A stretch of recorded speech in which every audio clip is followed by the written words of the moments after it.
రైతులకు తక్కువ పెట్టుబడితో మంచి ఆదాయం అందే పంటల్లో ఒకటి గోంగూర. ఈ పంట సాగు కాలం చాలా తక్కువే, కానీ ఈ ఇంట్లో పెంచుకున్న గోంగూర మొక్క మాత్రం సంవత్సరానికి పైనే పెరుగుతుంది. ఇదో పెద్ద చెట్టులా మారిపోయింది.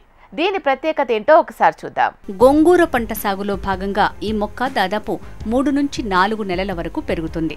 కానీ సూర్యాపేట జిల్లా గరడేపల్లి మండలం పాత అప్పన్నపేట గ్రామానికి చెందిన రిటైర్డ్ ఉద్యోగి కృష్ణారెడ్డి ఇంట్లో ఉన్న గోంగూర మొక్క 15 అడుగుల మేర ఎత్తు పెరిగింది. ఏపుగా పెరగడంతో గ్రామస్తులు ఈ చెట్టును ఆశ్చర్యంగా చూస్తున్నారు.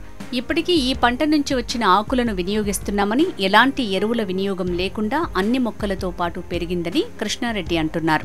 చెట్లు అంటే ఇంట్రెస్ట్, వెనకడే టేకు చెట్లు, అన్ని రకాల చెట్లు పెంచి చూపిస్తాయి. అదేవిధంగా ఈ చెట్టును కూడా అనుకోకుండా ఊరికనే వేసి దాదాపు 8-9 నెలలు అవుతుంది. అది బాగా ఏపుగా పెరుగుతుంది. దాని అంతా కదా ఇక నీళ్ళు పోస్తుంటాయి. ప్రత్యేకంగా వేరే పోషకాలు ఏమి వేయలేదు, నేచురల్గా పెరిగింది. అది ఇప్పటికి 2 సార్లు మా మనవరాలకి అమెరికా పచ్చడి, ముదురాకు పచ్చడి కావాలంటే పట్టుకుపోయింది. మా కోడలు కూడా మనం పట్టుకొని పోయింది అమెరికా. ఇప్పుడు కూడా మళ్ళీ ఇంకా ఈ వారంలో మళ్ళీ కూడా వేరే మా అమ్మాయి కూడా ఇంకా పంపిస్తాను.